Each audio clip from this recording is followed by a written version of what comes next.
Class ninth अगला जो chapter है, सॉरी फर्स्ट चैप्टर मोशन में जो अगला टॉपिक है वो है ग्राफिकल रिप्रेजेंटेशन।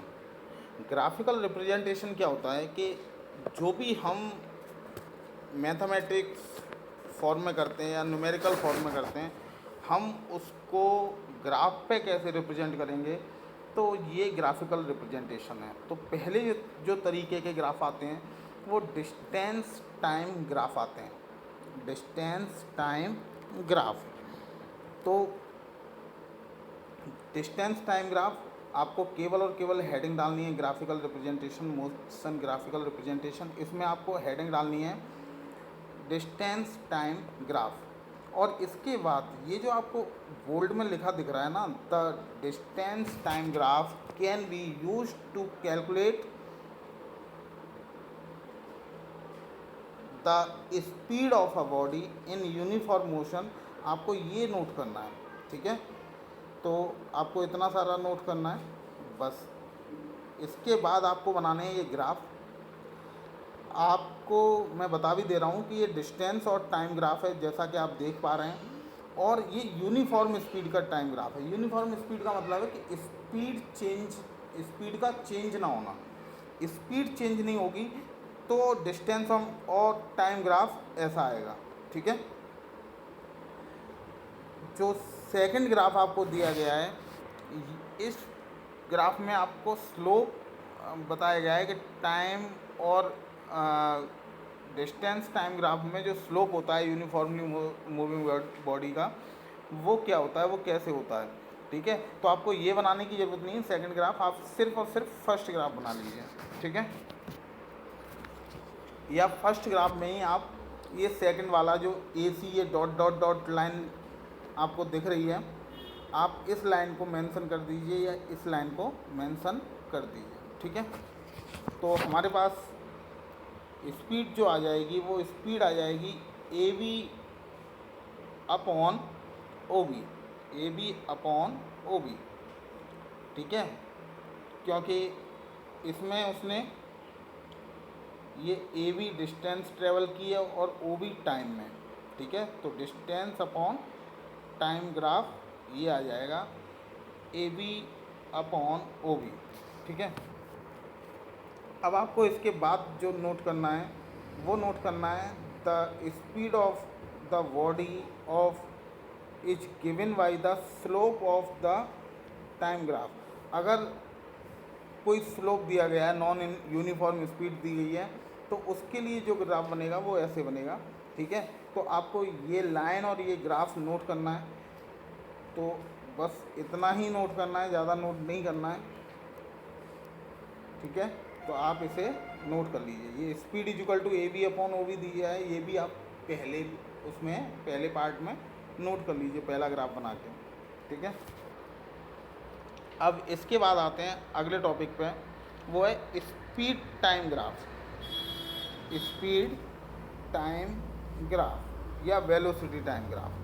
तो स्पीड टाइम ग्राफ क्या होता है, जब स्पीड कांस्टेंट होती है तो ऑब्वियस है कि स्पीड कांस्टेंट है तो टाइम तो बढ़ता जाएगा पर स्पीड नहीं बढ़ेगी।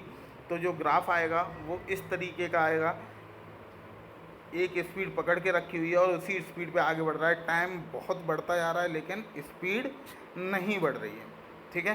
तो इस तरीके से बनाएंगे speed time graph for constant speed. अगर speed time graph uniform acceleration का बनाना है, हाँ मैं आपको इसमें बता दे रहा हूँ कि लिखना क्या है। तो लिखने के लिए आपको ये हेडिंग डालनी है speed time graph of constant speed, और ये ग्राफ भी बनाना है। और इस ग्राफ बनाने के साथ आपको ये जो बोल्ड में लिखा हुआ है, ठीक है, टाइम एक्सिस तक, यहाँ तक लिखना है। The speed time graph for a body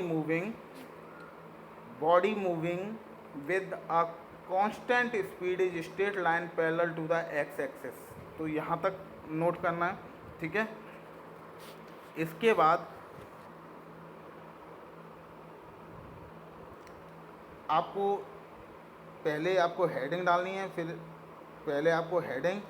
फिर ये बोल्ड में लिखा ये, फिर इसके बाद ग्राफ बनाना। और ग्राफ बनाने के बाद जो नीचे ये बोल्ड में लिखा है for a speed time graph, सबसे नीचे की तरफ आपको ये नोट कर लेना है, ठीक है।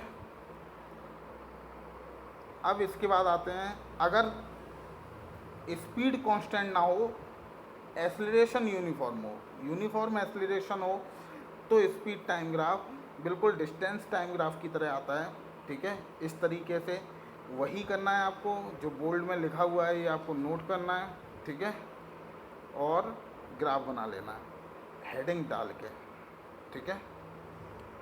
इसके बाद अगर एक्सीलरेशन कम हो रहा है, यूनिफॉर्मली कम हो रहा है, मतलब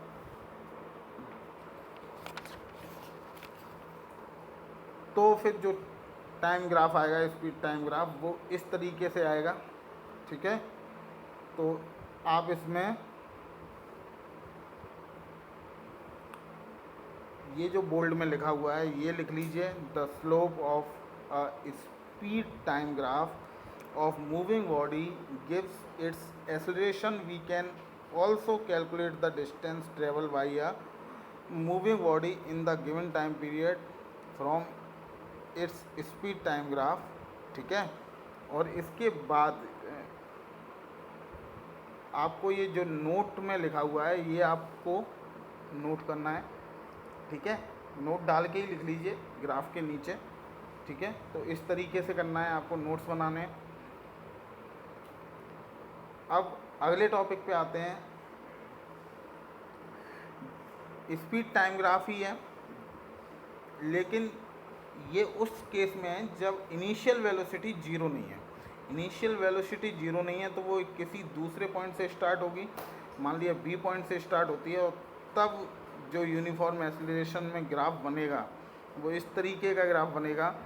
इस ग्राफ से अब हम आगे जो इक्वेशंस ऑफ मोशंस हमने की थी, अभी तक हमने मैथमेटिकल पोर्शन से की थी एक तरीके से, अब हम ग्राफिकल रिप्रेजेंटेशन से करेंगे। बहुत इंपॉर्टेंट हैं, एग्ज़ाम में आते ही आते हैं, तो आपको ग्राफिकल रिप्रेजेंटेशन से इक्वेशंस ऑफ मोशंस हम कल समझाएंगे।